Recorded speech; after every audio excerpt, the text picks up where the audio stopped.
ಸುತ್ತಾಡಿಸಿ ಹಾಸ್ಪಿಟ್ಲಿಗೆ ತೋರಿಸ್ಕೊಂಡು ಬಂದ್ರು ಕೂಡ ಯಾವ ರಿಪೋರ್ಟ್ ಕೂಡ ಏನು ಕಾಣ್ಲಿಲ್ಲ, ಎಲ್ಲ నార్మల్ ವಾಗಿ ಬಂದು. అన్ని ఆసుపత్రుల్లో చూపించిన గానీ ఎక్కడ కూడా ఇది కాలే. ಆಮೇಲೆ ನಮ್ಮ ಗಂಡ ನನ್ನ ಬಿಟ್ಟು ಹೋಗ್ಬಿಟ್ಟ ತವ್ರ ಮನೆಯಲ್ಲಿ, ನಮ್ಮ ತಂದೆ ತಾಯಿ ಮನೆಯಲ್ಲಿ.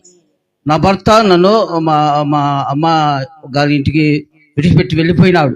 ನಾನೆಲ್ಲ ತೋರಿಸಿದ್ದೇನಮ್ಮ, ನನಗ್ ನಿಗುದಿಲ್ಲ, ನಿಮ್ ಮಗಳನ್ನ ಇದ್ರೆ బతికించుకోరి, సత్రే మణ్ కొట్టు ఎంబదాక ಹೇಳಿ ಬಿಟ್ಟು ಹೋದ್ರು. నేను అంతా చూపించినాను అంత లెక్క, కానీ మీ కుమార్తె కానీ బతికితే ఉంచుకొని లేకుంటే మని చేసి పారేయండి అని చెప్పి. ಅವಾಗ ನಮ್ ತಂದೆ ತಾಯಿ ಎಲ್ಲಾ ಹಾಸ್ಪಿಟ್ಲ್ಗಳನ್ನ ಸುತ್ತಾದ್ರು. మా తల్లిదండ్రులు అంత లెక్క అన్ని చోట్ల ఆసుపత్రులు చూపించున్నారు. ಯಾವ್ದು ಕೂಡ ಕಡಿಮೆ ಆಗಲಿಲ್ಲ, ಹಾಸ್ಪಿಟ್ಲ್ ಹೋಗೋಣ ಜಾಸ್ತಿ ಆಗ್ತಾ ಇತ್ತು. ఎక్కడ పోయినా కానీ తక్కువ కాలేదు, కానీ ఆసుపత్రులు చూపించిన కానీ అది ఎక్కువైతుంది, తక్కువ కాలేదు. ಕೆಲವೇ ದಿನಗಳಲ್ಲಿ ಅನೇಕ ಹಿಂದೂ ದೇವಸ್ಥಾನಗಳಿಗೆ ನಮ್ಮನ್ನು ಯಾಕೆ ಸ್ಟಾರ್ಟ್ ಮಾಡಿದ್ರು. కొన్ని దినాలలో అనేక దేవస్థానాలు వెళ్ళాము. ಅನೇಕ ನಮ್ಮ ರಿಲೇಷನ್ಗಳು ಜನರು, ನಮ್ಮ ಅಣ್ಣ ತಮ್ಮರುಗಳು ಎಲ್ಲರೂ ಅನೇಕ ದೇವಸ್ಥಾನಗಳಿಗೆ ಒಯ್ದುಕ ಸ್ಟಾರ್ಟ್ ಮಾಡಿದ್ರು. అనేక దేవస్థానంలోకి మా యొక్క అన్నదమ్ములని తీసుకుని వెళ్ళారు. ಅಲ್ಲಿ ಹೋದ ಕೂಡಲೇ ಅನೇಕ ದೇವಸ್ಥಾನಲ್ಲಿ ಏನ್ ಬೇಡಿದು, ಚಿನ್ನಗಳನ್ನ ಬೇಡಿದು. అన్ని దేవస్థానాలు పోయినా కానీ ఏమి ప్రయోజనం లేకుండా పోయింది. ಕೊರಳಲ್ಲಿರುವಂತ ಚಿನ್ನವನ್ನು ಬೇಡಿದು, ಕೊರಳಲ್ಲಿರುವಂತ ಚಿನ್ನವನ್ನ ಬೇಡಿದು, ಕೊರಳಾಗ ಹಾಕುವಂತ ಚಿನ್ನ, బంగారం చైను అవన్నీ అమ్మి వేశాం. ಹಸ್ತವನು ಬೇಡಿದು, ಬೆಳಿ ಹಸ್ತವನು,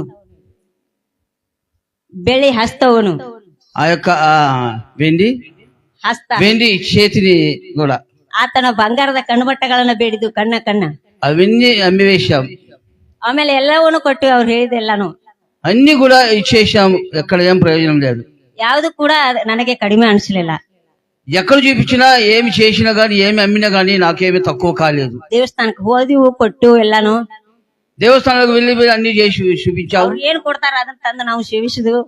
ఆ దేవస్థానాలకు ఏమేమి నాకు ఇచ్చారో అవన్నీ మేము చేసాము, తిన్నాం. ಅಲ್ಲಿ ಜರ ಕಡಿಮೆ ಆದಂಗ ಆಗೋದು, కానీ తక్కువే కాలేదు. ವಾಪಸ್ ಮನೆಗೆ ಬಂದ ನಂತರ ಮತ್ತೆ ಯಾವ ರೀತಿ ಅದೇ ರೀತಿ ಆಗೋದು. మనం తిరిగి మేము ఇంటికి వచ్చిన తర్వాత కూడా ఏమీ ప్రయోజనం లేదు.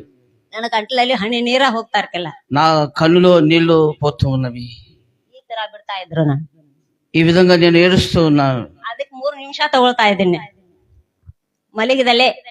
నేను నిద్రపోచుండగా 3 ನಿಮಿಷ ತಗೊಳ್ತಾ ಇದ್ದೀನಿ ಆ ತೋರಿ. ಆಮೇಲೆ ಎಲ್ಲಾ ಕಡೆ ಸುತ್ತಾಡಿ ತಂದು ಮನೆಯಲ್ಲಿ ತಂದೆ ತಾಯಿಗೆ ಸಾಕಾಗಿ ಹೋಯ್ತು. అంతలక మా తల్లిదండ్రులు అక్కడ అన్ని చోట్ల తిప్పుకొని తిరిగొచ్చి ఇంట్లో వచ్చారు. ಮನೆಯಲ್ಲಿರುವಂತ ಎಲ್ಲಾ ವಸ್ತುಗಳನ್ನ ಮಾರಾಟ ಸ್ಟಾರ್ಟ್ ಮಾಡಿದ್ರು. ఇంట్లో ఉన్న ప్రతి ఒక్క వస్తువులను అమ్మి వేశాం. ಕೆಲವೊಂದು ಹಸುಗಳನ್ನು ಮಾರಿದ್ರು.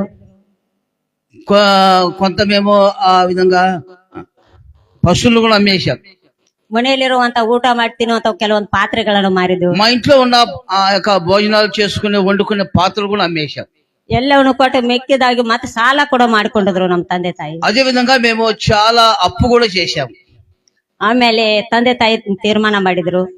మా అమ్మ నాన్న ఒక తీర్మానానికి వచ్చారు. ಇನ್ನು ಎಷ್ಟು ದಿನ ಬದುಕ್ತಾಳು ಬದುಕಲಿ, ಆಮೇಲೆ ಸತ್ರ ಮಣ್ಣು ಕೊಡೋನು, ఎన్ని రోజులు బతికితే బతకని, ఆ తర్వాత మేము మన్ను వేద్దామని. ಇದು ಎಲ್ಲ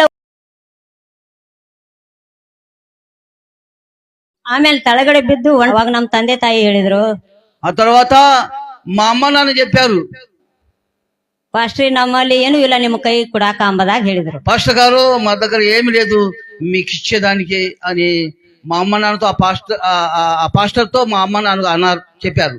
ಅನೇಕ ಈಗಾಗಲೇ ಎಲ್ಲವನ್ನು ನಾವು ಕೊಟ್ಟು ಬರಿದಾಗಿದೆ ಎಂಬುದಾಗಿ ಹೇಳಿದ್ರು. అమ్మ ఏమొద్దు అని ఆ పాస్టర్ గారు చెప్పారు. ಆಮೇಲೆ ಪಾಸ್ಟರ್ ಹೇಳಿದ್ರು, పాస్టర్ ಏನು ಕೂಡ ಕೊಡಾಕ್ ಹೋಗ್ಬೇಡ್ರಮ್ಮ, ನಿಮ್ಮ ಹೃದಯ ಯೇಸು ಸ್ವಾಮಿ ಕೊಡ್ರಿ, ದೇವ್ರು ನಿಮ್ಮನ್ನ ಆಶೀರ್ವಾದ ನಂಬದಾಗ ಹೇಳ್ರಿ.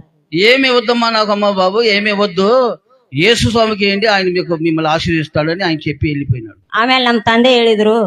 ఆ తర్వాత మా నాన్న అంటున్నాడు, ನಮ್ಮ ಚಿಕ್ಕ ಮಗ ಅದ, ನೀನು ಓದ್ತಾ ಇರ್ತಾನೆ, నా చిన్న కుమారుడు ఇంకా చదువుతూ ఉన్నాడు, ಅವನನ್ನ ನಿಮ್ ಹತ್ತಿಲೇನ ಇಟ್ಕೊಡ್ರಿ, ನೀವು ಏನು ಪ್ರಾರ್ಥನೆ ಮಾಡ್ತೀರಿ ನೋಡು, ಅದನ್ನ ನಮಗೆ ನೀವು ಕಲಿಸ್ಕೊಡ್ರಿ, ಆ ದೇವ್ರ ಸೇವೆಯನ್ನ ಮಾಡ್ಲಿ ಎಂಬುದಾಗಿ ಹೇಳಿದ್ರು. నా చిన్న కుమార్ని మీతో పంపుతాను, నా చిన్న కుమార్ని ఏమని చేయండి, మీరు ప్రార్థన తీసుకుని వెళ్ళండి, మీ దగ్గర ఉంచుకొని నా చిన్న కుమార్ని ప్రార్థన నడిపించండి అని చెప్పారు.